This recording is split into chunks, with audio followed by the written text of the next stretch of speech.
Apple Lovers, kita ketemu lagi di channel YouTube iColor Service bareng dengan kita berdua di sini. Untuk yang belum kenal, ada Aisyah Gray dan juga ada Bang Gume di sini. Ini teknisi andalan iColor lah ya. Amin. Amin. Tujuannya sih ke situ. Nah, kita di episode kali ini kita mau bahas terkait dengan back glass.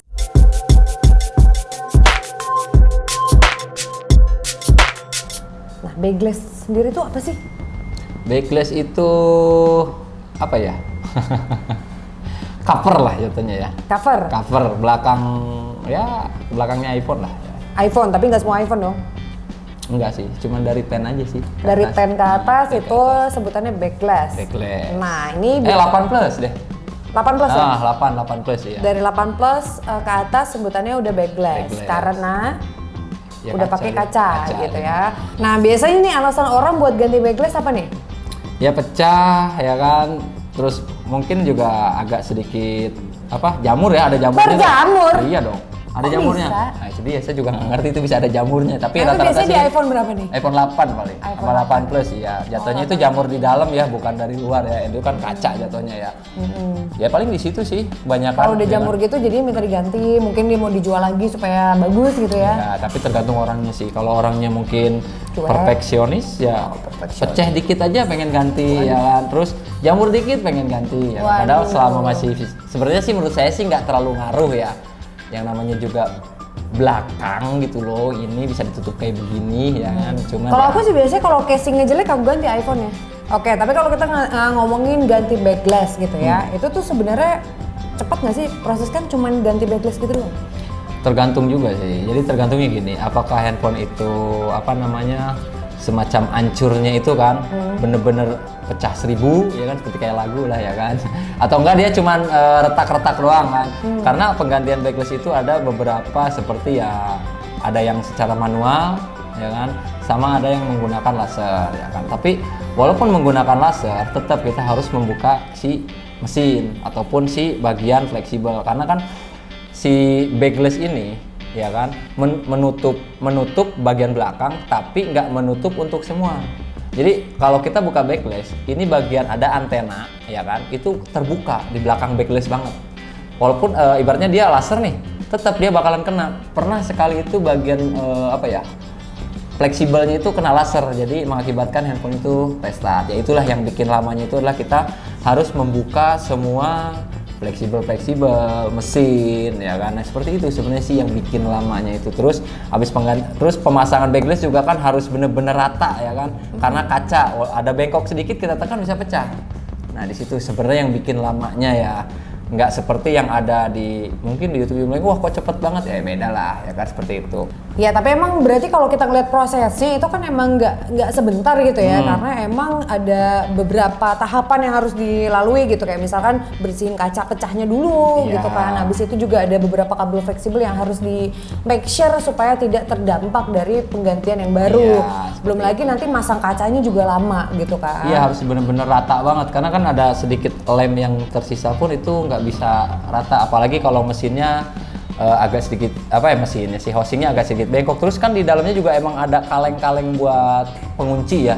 Nah itu yang bener-bener apa ya, ibaratnya agak susahnya di situ. Nah kalau mau rapih memang harus semua proses ini dilakukan gitu ya. Ya, jadi supaya diratain rapi dan total. tidak beresiko gitu. Nah kita kan bahas nanti resikonya, tapi sebelumnya mau kasih informasi dulu nih kan, iColor makan alhamdulillah rame gitu ya. Nah jadi memang ada proses antrian juga biasanya. Nah servis tuh nggak cuman back glass aja, tapi juga servis-servis yang lainnya juga biasanya ada nomor antriannya gitu. Seperti itulah.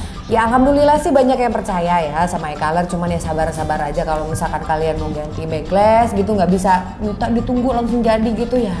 Nggak bisa. Kalau di iColor Store mungkin bisa, karena tuker tambah. Iya, Lebih cepat ya. lebih cepat. Sebenarnya ganti housing lebih cepat. Ya. Ganti housing lebih cepat, memang lebih cepat. Cuman selama housingnya masih lurus ya disarankan untuk ganti back glass aja. Ya itu bisa lebih cepat, tapi kan kadang-kadang suka menemukan hal-hal lain gitu kan. Setelah kita melakukan proses penggantian back glass, ternyata ada problem lain. Nah itu biasanya yang bikin lama juga gitu. Iya. Tapi kan kita maunya perfect lah, kembali ke kalian juga dalam kondisi yang lebih baik. Nah tapi sebenarnya banyak yang nanya nih Bang Gume, kalau misalkan kita ganti back glass itu tuh sebenarnya beresiko atau enggak sih?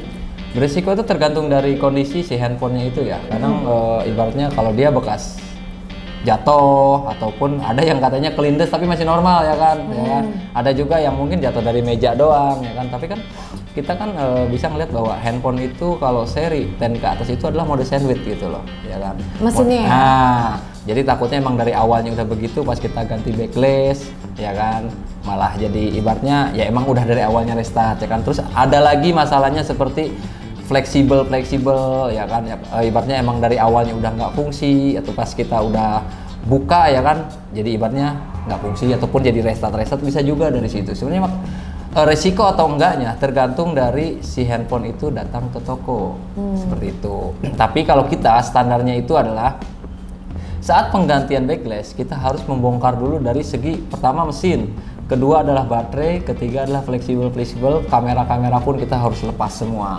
karena menjauhi dari yang namanya resiko seperti sobeknya fleksibel ya kan, seperti itu ya kan, karena si fleksibel ada yang menempel ke backlist yaitu bagian antena WiFi sama antena NFC buat e-tol ataupun sejenisnya. Oh gitu, jadi seperti itu ya. Tapi selama kalau misalkan kamu ganti backlist cuman misalkan karena baret-baret ataupun jamur, nah itu mungkin lebih resikonya lebih kecil ya. Itu lebih kecil itu. Kamu tuh kenapa nih bisa pecah? Nah itu aja udah pertanyaan gitu kan, kepentok kah atau jatuh kah atau apalah gitu ya.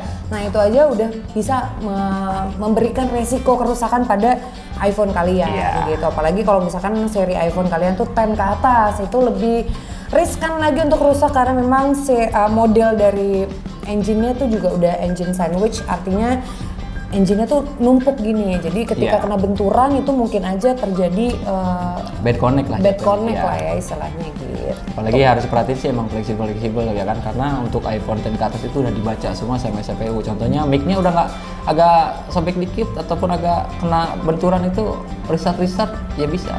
Nah itu dia tadi, apalagi kalau kita ngomongin fleksibel itu tuh paling ringkih gitu ya. Banget. Paling ringkih, apalagi kalau misalkan kita ganti LCD aja tuh resikonya biasanya di fleksibelnya gitu loh. Apalagi di backlist, tadi banyak fleksibel juga yang mungkin aja malah jadi rusak ketika dilakukan oleh orang yang tidak profesional gitu. Mungkin yang udah nggak bisa susah sih sebenarnya, karena lemnya juga sebenarnya bukan lem kayak khusus ya. Ada ini ya kan. Bukan lem Korea yang kita beli di lampu merah gitu bukan ya? Wah itu lemnya emang bener-bener parah itu, kuat banget asli itu. Kuat banget gitu. Oke, nah bener ya bukan lem Korea ya? Bukan dong. Bukan ya. Pakai nasi ya. Pakai nasi biasanya nasi gitu ya, dilembekin dikit minyak-minyak kita tempel. Enggak lah, ada lem khusus untuk backlist dan itu biasanya memang diproduksi khusus untuk iPhone gitu. Oke, kalau misalkan kalian masih ada pertanyaan, boleh langsung tulis di kolom komentar di bawah, ataupun kalian punya kasus, boleh langsung curhat di bawah. Tapi kalau bisa lengkap seri iPhone-nya, iPhone berapa, gitu. Kerusakannya apa, ya kan? Kronologinya lah intinya malah ya. Kronologinya seperti apa, terus juga kerusakan yang timbul apa aja, kalau bisa dijelasin semuanya gitu. Nah nanti siapa tahu kita bisa bikin video khusus untuk menjelaskan itu. Kalau video kali ini sekian dulu, kita ketemu lagi pasti di video berikutnya. Jangan lupa subscribe untuk kalian yang belum subscribe. Dan sampai ketemu lagi pastinya, sehat terus semuanya. Dan juga jaga iPhone kalian, jangan dirusak-rusakin. Kalau rusak bawa aja ke sini ya. Oke, bye followers.